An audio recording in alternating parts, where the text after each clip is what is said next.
Chris Guld with Geeks on Tour, and I am on a cruise ship that just completed coming across the Panama Canal from the Atlantic to the Pacific.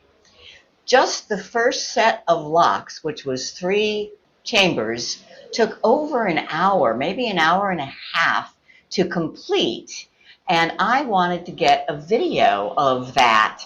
How do you get that so that it's condensed? I use the time-lapse setting on my phone, and then I put it together using ℙ𝕝𝕝𝕝.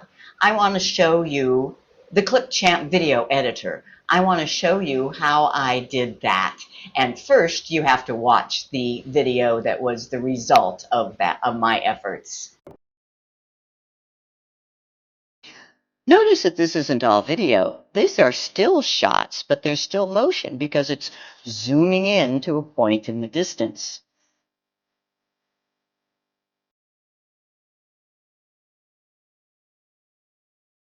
Now here's actually a video that I took with my phone using the time-lapse feature, which speeds it up.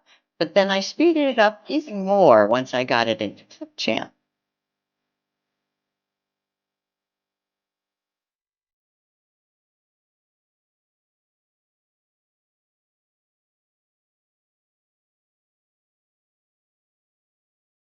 Also notice the titles. That is a feature of ℙ𝕝𝕝𝕝. Here's another still shot, but it's zooming in, so it gives some motion. So it's ℙ𝕝𝕝𝕝 that puts it all together, the stills, the videos, the titles, and the music. I'm going to show you how.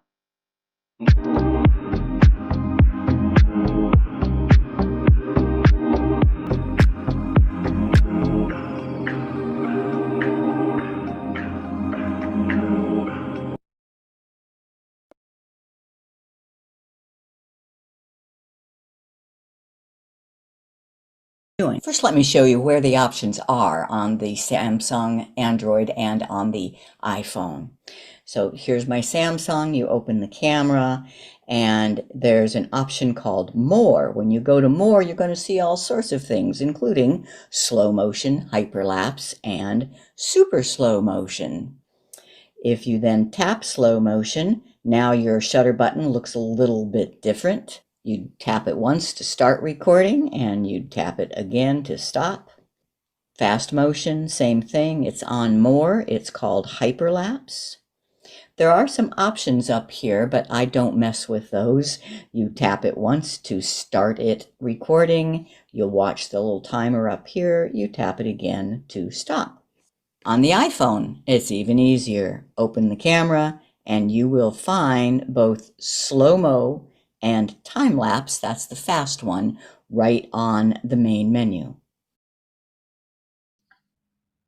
At the Panama Canal, I used my Samsung. You open the camera, tap More, then choose Hyperlapse. You tap the red button to start it, and it turns into a white square. Now watch the times go along on the top, and also watch that horizontal bar in the middle. See how it's white? That means I'm slightly off level, and it would alert me to the fact that I needed to change the angle of the phone. When it turns yellow, you know that you are level. Then you have to brace your phone somehow. If you have a tripod, that's great. I did not. I just rested it on a railing and then hold it as still as I could. Notice the numbers in the red. It's at 35 on the elapsed time on the right, but only 2 seconds on the recorded time. So that's for every 15-20 seconds of elapsed time, it's just recording 1. This takes a while.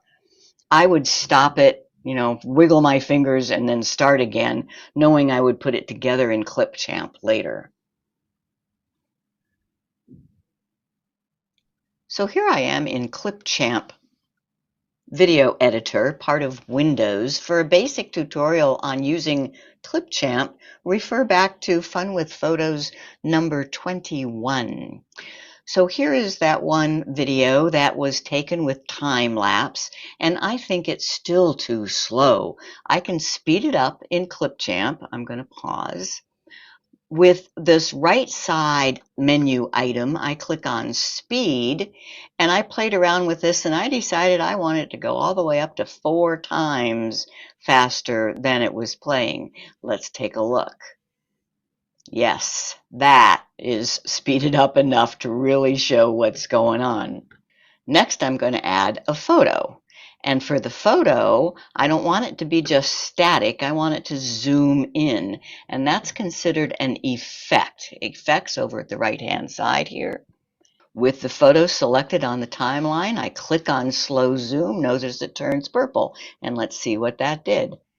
See how it just zooms it in to the center.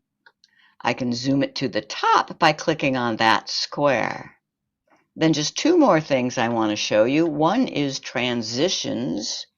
So in between this video and that photo, rather than just a cut, I like crossfade. I just click on transitions, drag crossfade down to in between those two, and now when it transitions from the video to the photo, you see the crossfade.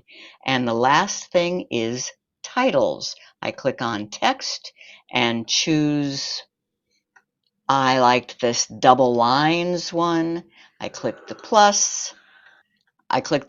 And notice that it has gone on a different line of the timeline. I want to drag it over so that it will show up during the video and the photo. Then I change the text.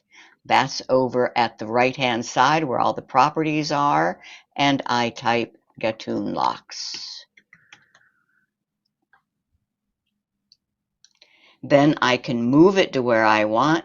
I could resize it over here, whatever I want. And that is the basics of how I created that video. You may want to add a finishing touch by adding some music. To do that, you click on the content library, choose audio, and then the Clipchamp selections. You can listen to a little taste by clicking the play button. And when you find one you like, you click the plus and it gets added to your timeline. Now, if it's a different length than your video, you can find the end and trim it back. You can also trim it from the front and then put it into place.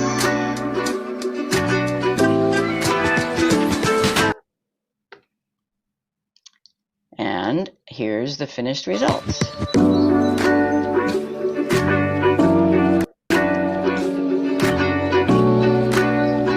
When you like what you see, you click export, choose your quality, and when it's done, you will find it in your downloads folder. Have fun.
Welcome everyone.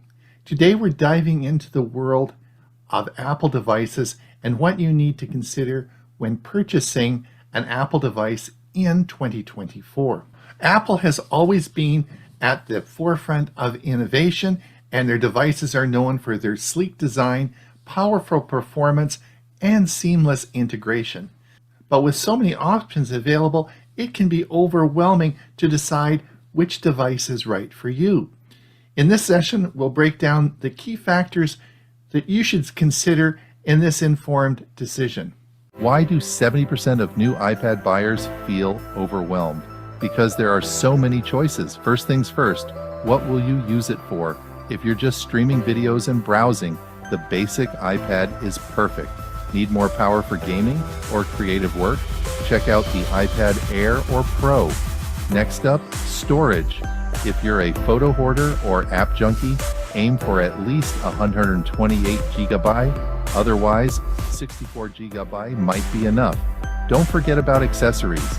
A good case can save you from heartache, and an Apple Pencil turns your iPad into a sketchbook.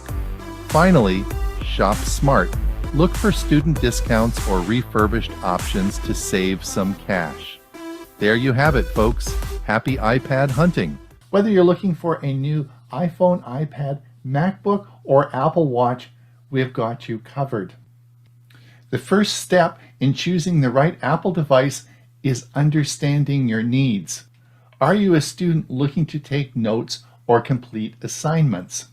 Or perhaps you're a professional who needs powerful machine for graphic design or editing.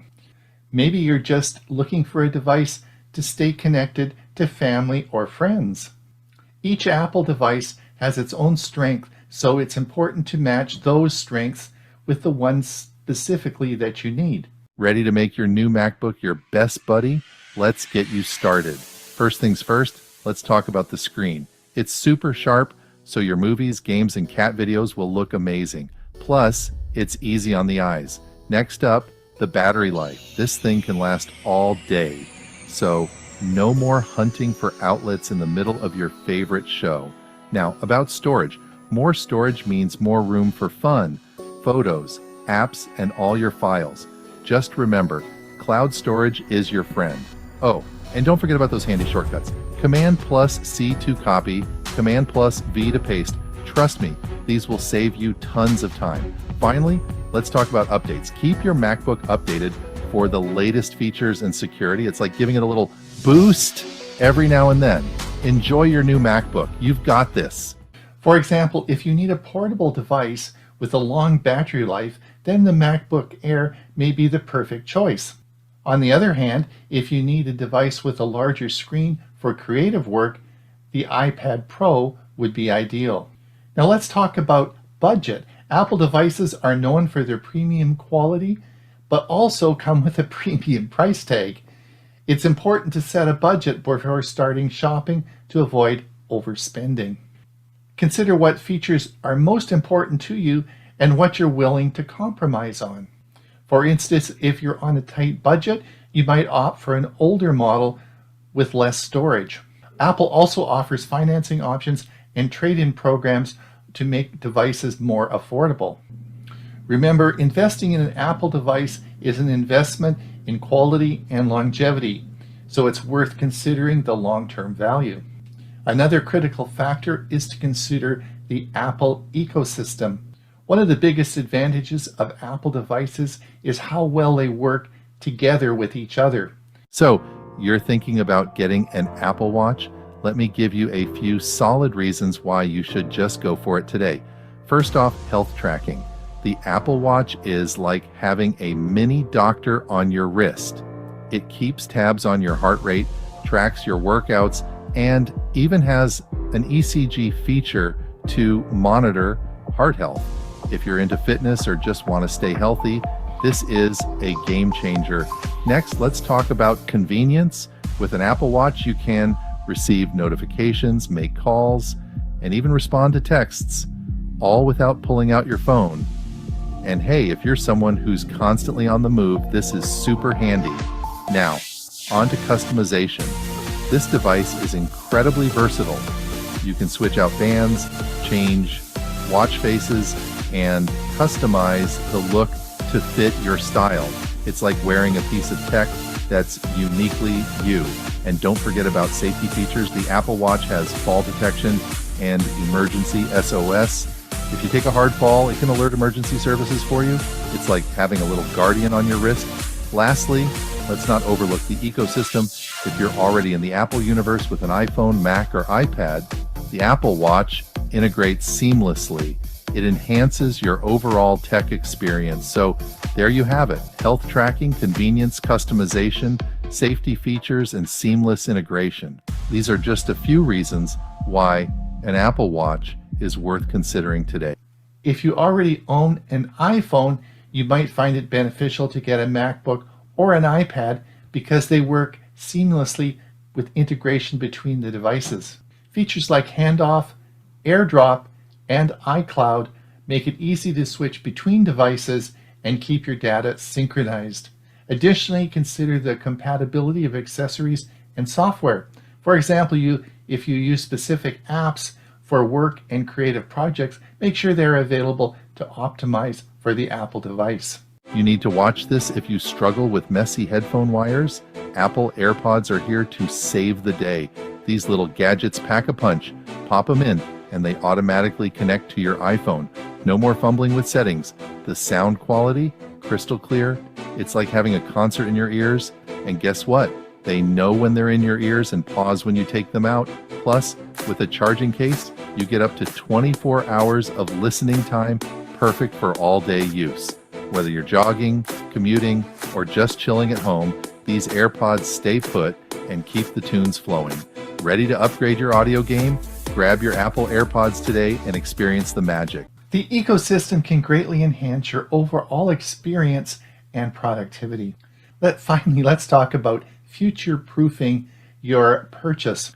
Technology is constantly evolving, and you want to make sure that your device can keep up with future advancements. Look for devices with the latest processors, ample storage, and support for upcoming software updates. Apple is known for providing long-term software support, so choosing a newer model can ensure you receive updates for years to come. Additionally, consider the resale value of your device when it's coming up for sale or trade-in. By considering these factors, you can make your investment serve you well into the future. When you purchase your first iPhone, you will find it's not just a phone, it's a whole new experience. First up, the iPhone's user-friendly interface. It's so simple. Even your grandma could use it. Everything's just where you'd expect it to be. No more hunting for features. Next, let's talk security. With Face ID and regular updates, your data stays safe and sound. Nobody's getting into your phone but you. And who could forget the camera? Crystal clear photos and videos every single time. Perfect for capturing those Insta-worthy moments. Plus, the App Store has millions of apps that are vetted for quality and security. Whether you're into gaming, fitness, or productivity, there's something for everyone. Lastly, if you're already in the Apple ecosystem, everything just works together. Your iPad, MacBook, Apple Watch, all syncing seamlessly. It's like having your own personal tech team. So ready to make the switch? Join the iPhone family today and experience the hype for yourself. You won't regret it. Well, I'm Ron Brown with Tech for Senior. This completes the third video in my series. As you know, we're approaching Black Friday, Christmas. A lot of you will be updating your hardware, and I wanted to make 3 videos. The first is purchase considerations for a PC in 2024. The second is purchase considerations for a Chromebook in 2024. And the last, of course, this is for a new user, consideration of Mac devices. So hopefully you've enjoyed the video. I'll leave a link down below for the other videos I've made. Be sure and hit that like and subscribe, and we'll keep you posted. The ups and downs of bandwidth. I'm Hewie Poplock.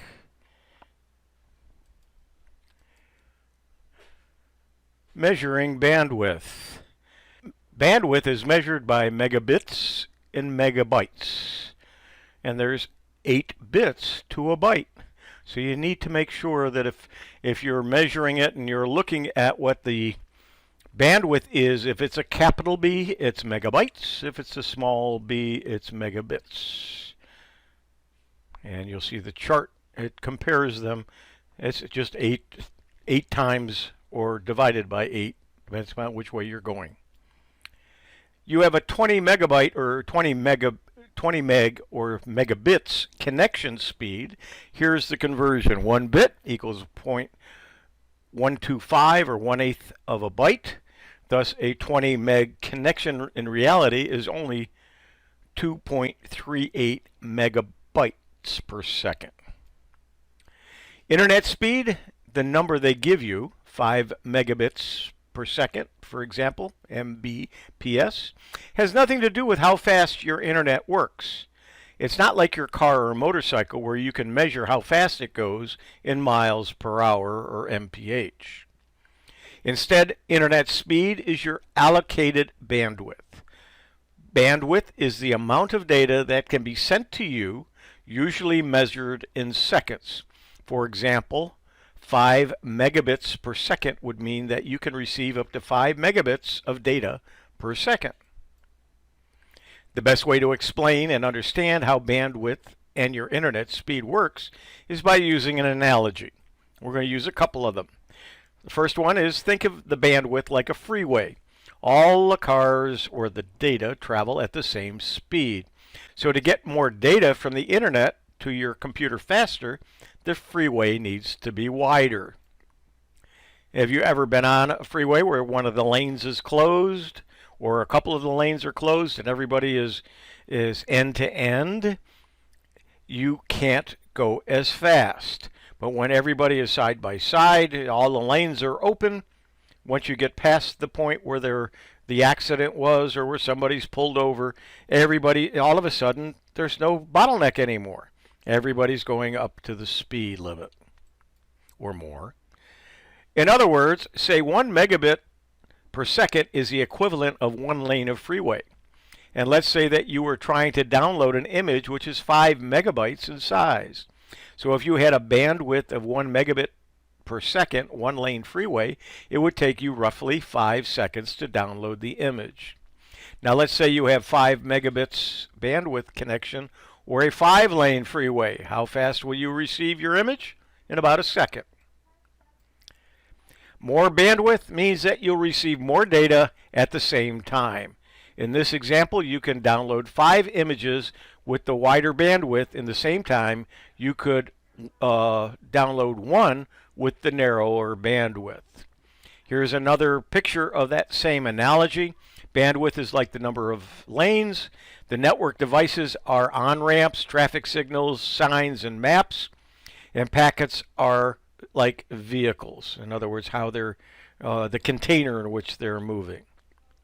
What's important to note here, and this confuses a lot of people, is that your internet isn't any faster from 1 megabit to 5 megabits, or how much your bandwidth connection has. Your data is just transferred to you at a faster rate because more data can be sent at the same time. It's more efficient, making your internet perceptually faster, but not technically faster. Another confusing thing about shopping for internet is when you see speeds listed like this, 5/1 megabits per second. What does this mean? Well, that means the internet plan has a download speed of 5 megabits per second and an upload speed of 1 megabit per second. The reason why your upload and download speed are different is because most internet connections are asymmetric. In English, this means that the bandwidth is a different size going one way compared to the other. Since most users consume content rather than upload it, the bandwidth for download speeds is larger than the upload.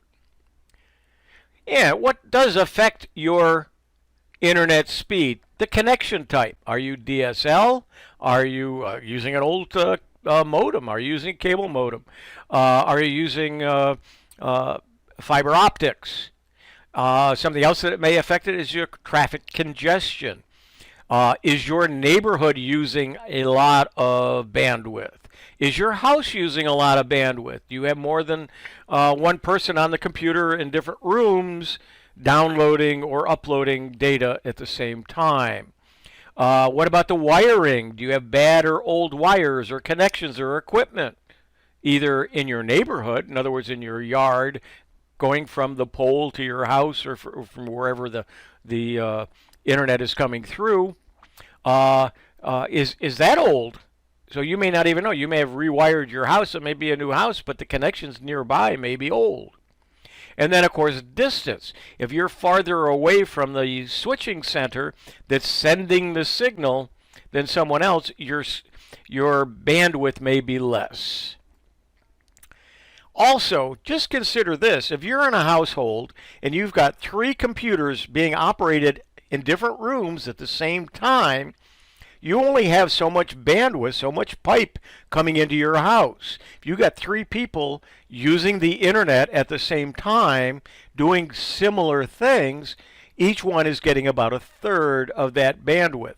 So if you're paying for 300, the bandwidth of 300 megabits per second, each computer is going to get about 1/3 of that, or about 100. So as you do the speed test for that computer, and the other 2 computers are also working at the same time, your speed's going to be considerably lower than if no one is on either of the other 2 computers, or not even on. See how to test your internet speed for help on how to accurately determine how much bandwidth you have available to you. Internet speed test sites are often, but not always, the best way to do that. How much bandwidth you need depends upon what you plan on doing with your internet connection. For the most part, more is better, constrained, of course, by your budget. In general, if you plan on doing nothing but Facebook and an occasional video, watching a low and high speed plan is probably just fine. Depending upon what you're using the internet for, you might be able to get an official bandwidth recommendation so that you know exactly what you'll need to use that service optimally. For example, if your internet runs smoothly right now, but you plan to add a movie streaming service to the mix, do some research on their website for the minimum bandwidth they recommend for interruption-free streaming. If you have a few TV sets that will be streaming, say, Netflix, and more than a few computers, tablets, and other devices that might be doing who knows what, I'd go with as much as you could afford. You won't be sorry if you get extra speed. Again, here's another analogy: is the size of the pipe that the water flows through, or the data flows through. If you have a bigger pipe, you can get more water through there. It's not going any faster. It's just you're getting more of it at a time. So in other words, as the bandwidth increases, so does the amount of data that can flow through a given amount of time. Just like the diameter of the pipe increases, so does the amount of water that can flow through during a period of time. And so, say you're streaming a movie, someone else is playing an online multiplayer video game, a couple of others are on your same network, are downloading files or using their phones to watch online videos. It's likely that everyone will feel that things are a bit sluggish, if not constantly starting and stopping. This has to do with bandwidth. To return to the plumbing analogy, assuming that the water pipe to a home, the bandwidth remains the same size as the home's faucets and showers are turned on, data downloads to the devices, the water pressure at each point, the perceived speed at each device, will reduce, again, because there's only so much water, bandwidth, available to the home, your network. And again, here's another illustration. If you've got a little garden hose and you put your finger in front of it, you've got low bandwidth, you've only got so much water going through it. You got a huge hose and it's wide open, you're going to get a lot of water through there. And here's some more on the pipe analogy with different sizes and so on. Put it another way, bandwidth is a fixed amount based on what you pay for. While one person may be able to stream a high-def video without any lag whatsoever, the moment you begin adding other download requests to the network, each one will get just their portion of the full capacity. The test will give you a specific result of how fast your internet really is operating, measured in megabits per second, or Mbps. Knowing how fast your internet is will give you a good idea of what you can do with it. So here's a chart. If you're just doing some web surfing, email, and no video streaming, you can do probably 2 to 4 megabits per second. As you add more and more things, and you get down to the several high bandwidth apps, high quality video conferencing, you're going to need 20 megabits per second or higher. The actual bandwidth needs may be higher depending upon the number of users and whether you're using shared or dedicated internet access. Now, as far as your internet service provider, who you get internet from, these are just a sample of some of the ones out there. I use Frontier. HughesNet is another, CenturyLink, Windstream, Spectrum, AT&T, Comcast, who are watching this all over the country and Canada. There are different providers that or serve internet and our internet service providers. Here are some places to test your internet speed. The one I use a lot is the one you go to Google and just type in speed test. And when you do, you'll see a little blue box. It says run speed test. When you run it, you'll get your download and your upload speed. I pay for 150 down and 150 up. I'm getting pretty close to that. So I'm probably getting my money's worth. If I do the test again, the download might be a little bit slower. The upload might be a little bit faster. They vary. Depends on what's going on the lines, and the speed can only be as fast as who you're connected to. So if I'm testing to a slower site, the speed itself is going to be slower. Here's another example. This is on a non-Fios or fiber optic, and so the download is always much faster than the upload, and that's because generally you don't require a lot of upload, because all you're doing is sending a request for a page, and then that page coming down is what you need the greatest speed. So to preserve bandwidth, the service providers give you a faster download than they do upload. This is on my service using another testing site called ℙ𝕝𝕒𝕼, and you can see I am getting what I'm paying for. And the ping, or milliseconds, the latency is very low on that one. Now here's an example from an iPad using the LTE, and I'm getting 20 in both directions, but I'm on a slower connection. I'm also using an iPad that only does 2.4 speed. It does not have the 5G. It is 2.4G. Here's another example from another device. It was 10 download, 7 upload. So it will depend where you are, what you're using, what equipment you're using, and what the connection is at the site that you're testing it. And here's one that, wow, 85 millisecond ping and only 15 download and a 1.7 upload. So this isn't one that you would want to stream with. Okay, thanks. If you have any questions, if we have some time, we'll answer them. If not, you can find me at the address that's listed there, either the website or email. And thank you.